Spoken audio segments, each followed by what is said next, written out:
That's live. right. So yeah, the BBD is really who are our sister party. We've had a real shock. Aggressive. Good evening, everybody. Welcome to the Employment Committee. We stay Thursday the 23rd of November at the meeting will be live streamed on YouTube. Do we have any apologies for absence? Yes, Chair, we've got apologies from Councillor Sharon Banabishas and Councillor Nikki Dawkins. Item number 2, do we have any declarations of interest? I may have a possible one.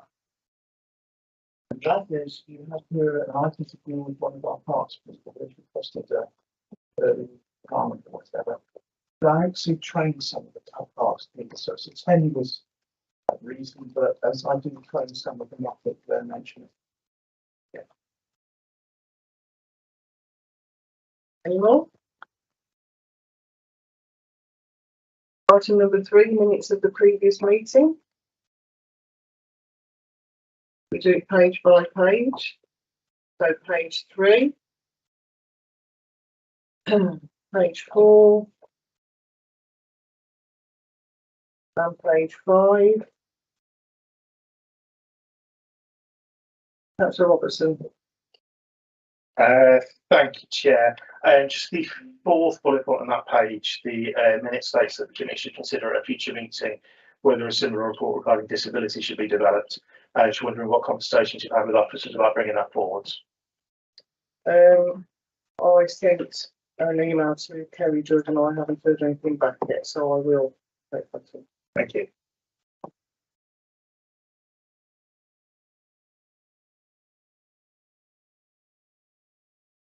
So can we take the minutes as a whole?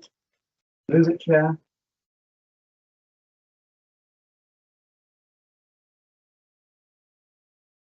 So item number 4, the foundation living wage. I've given that.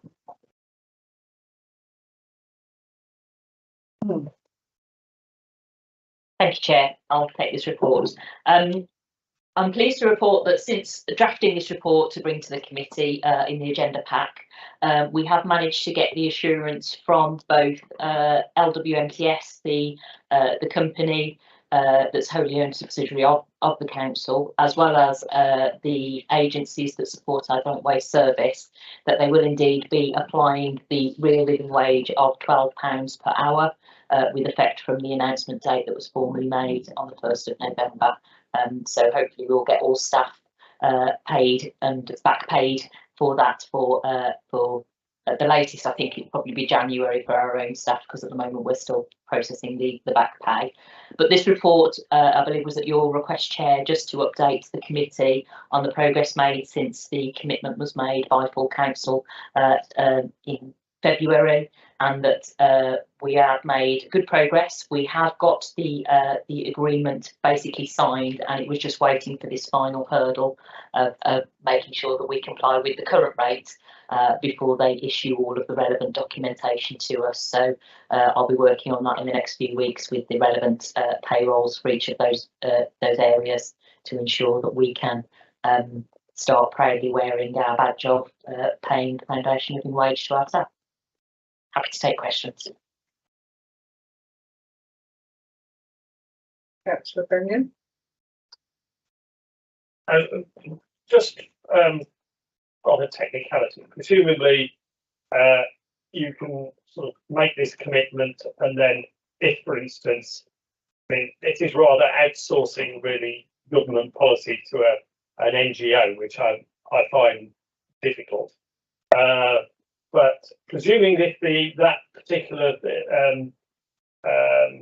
if the foundation living wage suddenly, if this group of people who set it got taken over by a group of people maybe who were pushing for £20 an hour or something, and that's what they presented you in a year or two's time, it's something you could rethink. Or we could rethink easily, and we haven't made a long-term commitment. Because I mean, it's only on the technicality. I'm quite happy that £12 an hour is you know, it's not a big wage, But it's just the principle of giving to a third party, and not even a government third party, such an important policy. Just to pick up on that, obviously the council brought forward the proposal and Yeah. and voted that in. So it can do the opposite at some point. It can do the opposite. The agreement that we have signed is for us to be classified as an accredited foundation wage payer.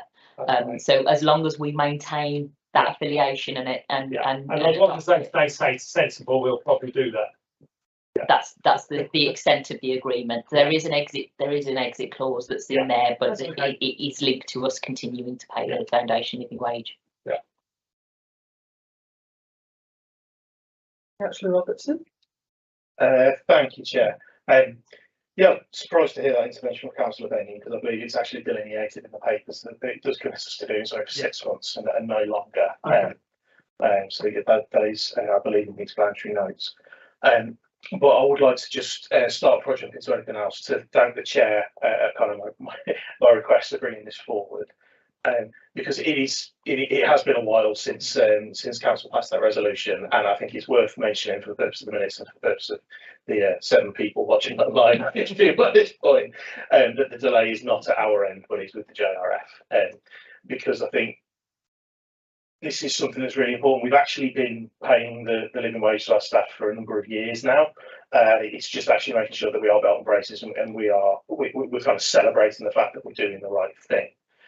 Which is why, again, actually, I was really quite heartened to see in here that there was that commitment to getting the proper, real living wage based on what people actually need to live on, not on whatever jumps out of Jeremy Hunt's head at any particular point in time.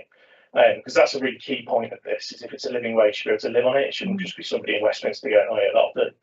And I think coming back into, again, the points that Councillor Benyon was making, I'm actually really proud that this authority has made the correct choice to treat our most important asset, which is our staff, so the most important part of this authority, to make sure that actually every single person coming to this building to work every day can earn a wage they can live on. I think it's a really important political point that we should make, and we should never shy away from the fact that this is a political organisation, and we should be not just doing the bare minimum, but also using our collective voice to really celebrate the things that we do well and show that example of very good practice when we're able to. There is a question that I do have though, just a little bit further down in the financial implications section. It does there talk about there are some financial implications. Now I'm aware it's not going to be tens of thousands of pounds, because it's 55p for about a dozen staff, but it doesn't appear that it's been approved by the Section 151 officer. Is that just that it hasn't been ticked off, or is it just waiting for it to be finished? Yeah, apologies. This was my first job on my return from annual leave amongst several hundred other emails. So unfortunately, yes, I did notice that I haven't managed to stop them off. Yes, he was made aware, and we had a full and frank discussion at the leadership team yesterday, which confirmed that all of the arrangements are in place for those payments. Just the commitment that we're making between the 1st of November and the 1st of April, when we would normally look at those rates as part of the pay round, for the staff that are affected, it's a financial impact of about £4,000, which we can absorb within our existing salary ranges. So we're comfortable with that approach. He was very happy that we were committing to it as well, because it, as you say, it's the right thing to do. Councillor Powell. Yes, thank you, Jen. I'd just like to say I agree with Councillor Robertson's thoughts, and I'd like to urge other councils in England and Wales to move in the same way we're moving, and let's get people onto a decent standard instead of those who have not been more and more behind us have not spanking. I would just like to point out that I do actually support this proposal. I'm just pointing out a technical issue regarding how the living wage is set. That's clear. I do actually support the proposal.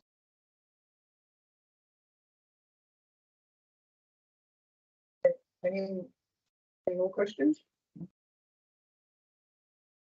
So if we can go back to the recommendation, if there are not any, so it's all in favour.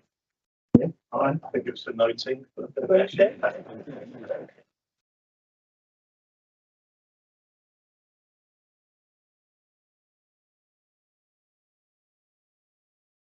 So, agenda item number 5, the disciplinary policy.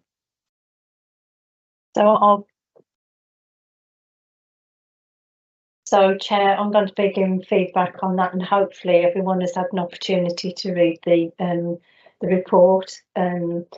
So what we're asking for Employment Committee is to give an update in terms of the changes that have been made within the policy, the consultation that has taken place around getting us to this point, and to seek approval that the contents are approved, giving us the ability to disseminate the policy, and also that committee delegate authority to the Assistant Director of Operations, Regulation and Enforcement, in consultation with the Chair of this committee, to be able to update and publish this disciplinary and grievance policy, and that if we need to make just general material changes, not fundamental changes to the body of the policy going forward.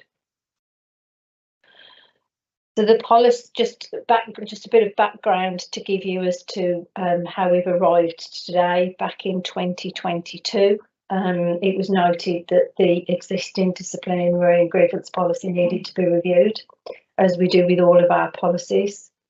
A working party was formed, and that included representatives of our union branch, HR, and also members from other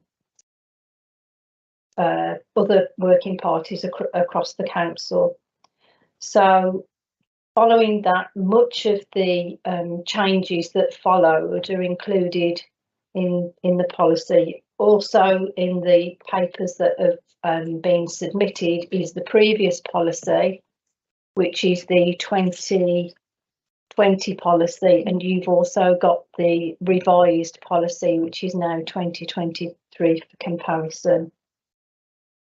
Feedback from those discussions resulted in the revised approach, which reinforced the standards of conduct and behaviour expected of all district council employees. As you know, some of the difficulties that arise within any workplace can be very sensitive. So one of the things that we wanted to ensure with the updates of this policy is that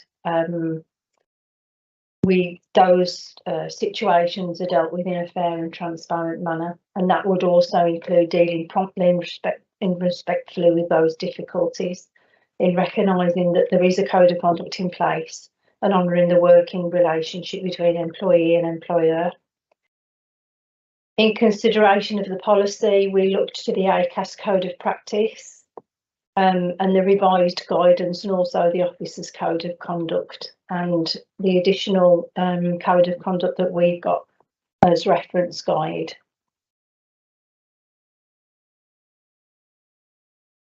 There are certain aspects that this policy does not cover. So, for example, there is an exception with the Chief Executive and the Section 151 officer. As you will be aware, the monitoring officer, they're covered by different statutory procedures. And also where situations arise around managing poor performance or reasons of health or capability, they are dealt with under different policies. We are a responsible employer, and as a result, we need to be able to demonstrate that our managers can discharge their responsibilities in managing employees. So the changes around the policy now include a much easier to read document. There is an emphasis that issues that arise need to be handled quickly and not delayed. There is more clarification now on the role of different individuals that will be carrying out things like an investigation, who hears that disciplinary, who is responsible for the appeal, and who would have oversight.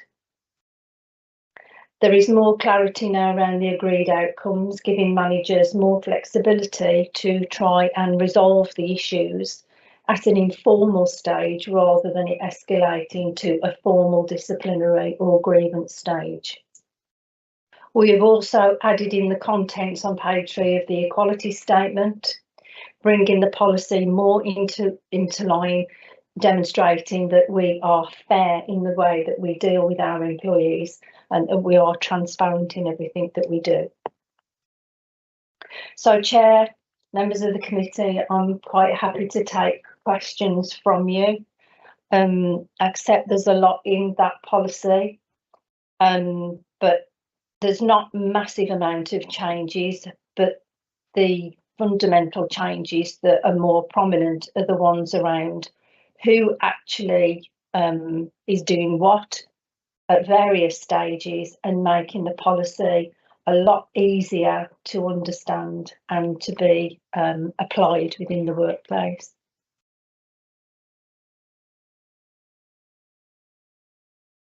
Thank you. Do we have any questions? Councillor Gallagher? Thank you. Thank you. And this question might be part of my naivety being new to the council, but in the report 3.3, it says it doesn't apply to the Lichfield West Midlands Trading Services Company. Is that because there's a separate process to have the same policy, or do they have a different policy? They would have their own set of policies, being the limited company, even though we have even though it's a solely home subsidiary company that's been set up by the council, they would have their own set of policies that fall outside of the scope of this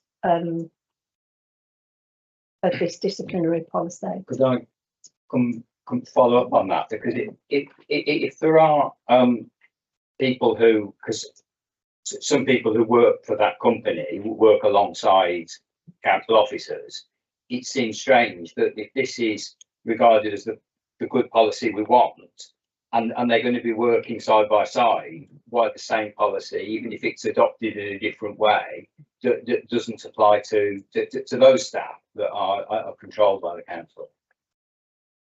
Yeah, initially when the company was first formed, it did adopt a large proportion of the LDC policies, but they've now commissioned their own HR service, which has developed those and engaged with the workforce to bring those along. They are all based though on the same code of conduct. So the code of conduct that we apply is fundamentally the same as what applies to the processes and the people that are referenced in it, and the roles that are referenced in the policy are obviously different because the structure of the company is fundamentally different to the structure of the council.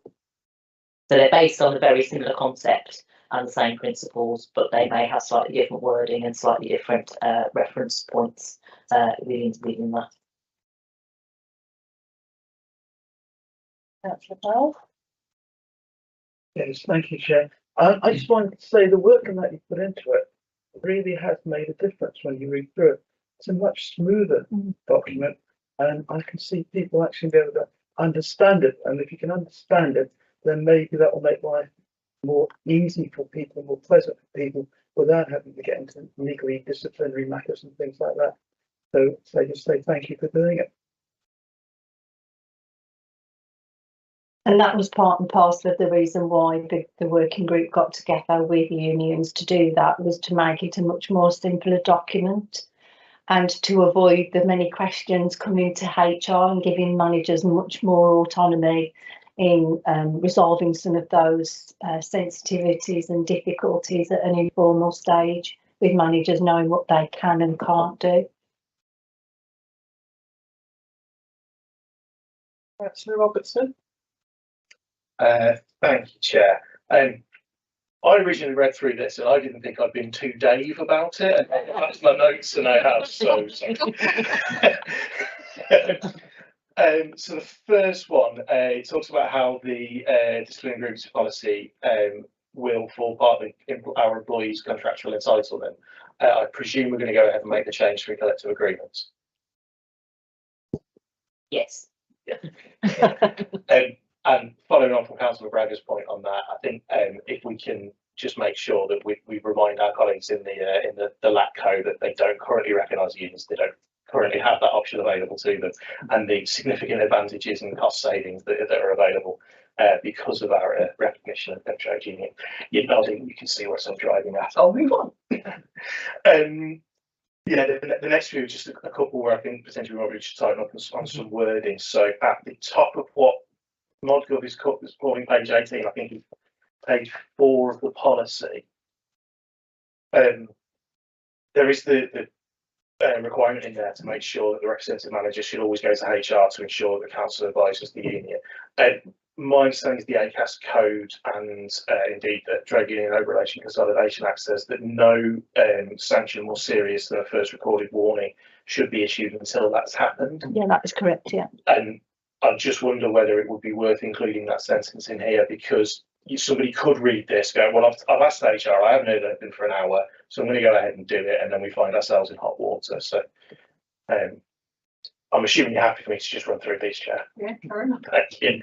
A little bit further down the same page, I actually really value the fact that we've been so open there and included that that commitment to monitoring this on the basis of the protected characteristics. I just wondered whether this could be something where just a very short factual briefing note was sent round to members of this committee, or if the chair thought it appropriate on the basis of that, or whether the chair thought it was more appropriate to bring an item to this just in terms of that annual monitoring, just for that additional layer. Again, I think it's just something that we can do to try and improve the quality of what is already a good policy. But I'll just come in there so it's easy to keep track of your questions, Councillor Robertson. Just on that, we have to maintain a clear list of not statements of reasons, but our band of reasonable responses. So we track what is coming through as a disciplinary issue, and we look at what those sanctions are so that we have consistency across the organisation. I'm sure you appreciate that from your experience, that it's important as an employer that we do consider, you know, what is reasonable given the circumstances, trying to triangulate some of the weird and wonderful things that come across the desk. And we also strangely seem to get an awful lot of freedom of information requests about that. So it's one of the things that we do keep regularly up to date. So yeah, there'll be no problems obviously with an anonymised version of that being provided.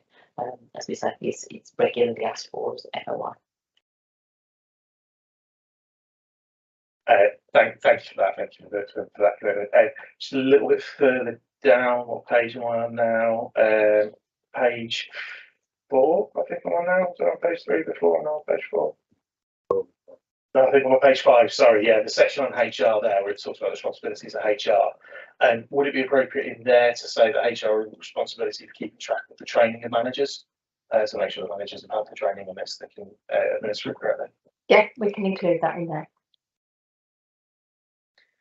Like I said, I've been very Dave. I'm moving these hard things. I'm struggling trying to do my job.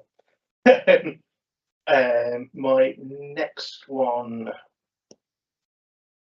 is on page 9. It's one of my bugbears about a verbal warning, which is then written down and retained on somebody's file, and therefore it's not a verbal warning. And whether we could look at the nomenclature of those and change it to first recorded warning and second recorded warning. Okay. I'm seeing that come through more and more and more in the policies that I spend far too much of my life doing this with.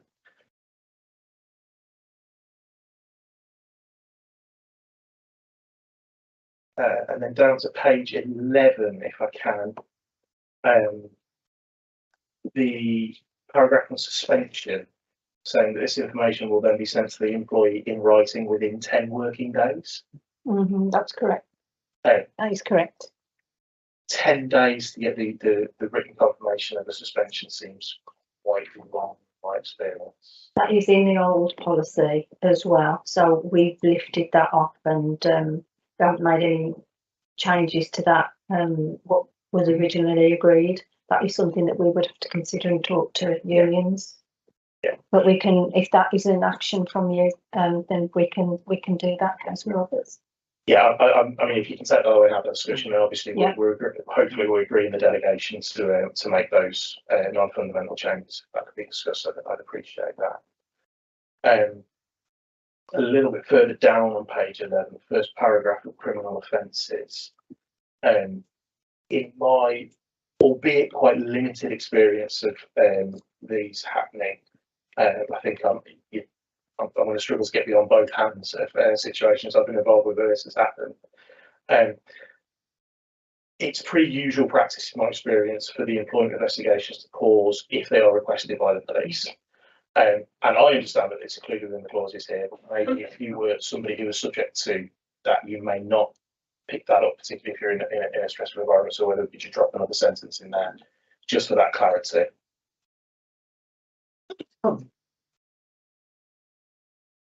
then my very final one, page 14, if I may, it's the third to last paragraph on that page, about the letter of acceptance. Employment requires to sign a letter of acceptance within 7 calendar days. And I think all of the references in this document refer to working days. So whether we could just tighten that up, because God forbid it happens over Easter and there's 4 non-working days, and it just gets a little bit complicated, and Christmas as well. So we could make that tweak. I think it could add some value to that.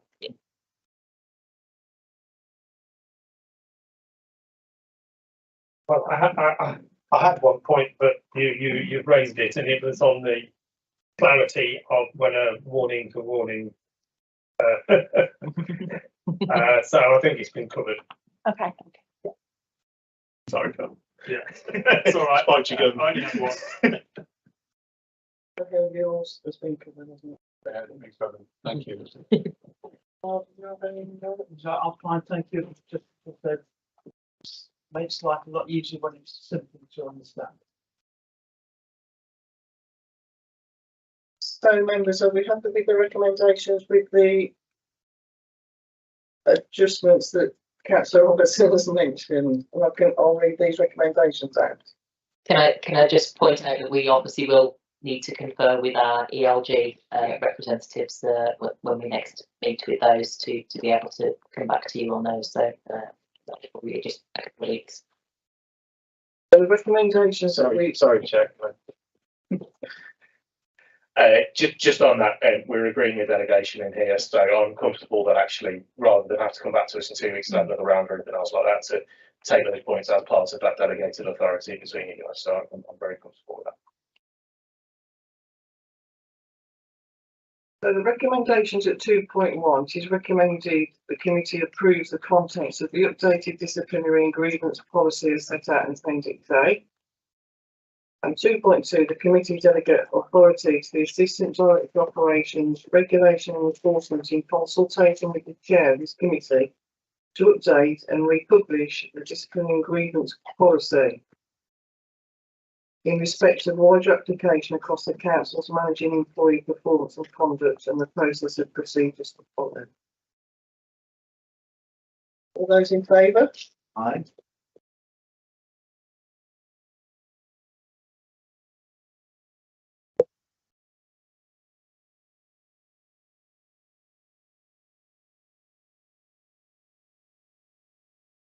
So we move on to the exclusion of the press and public.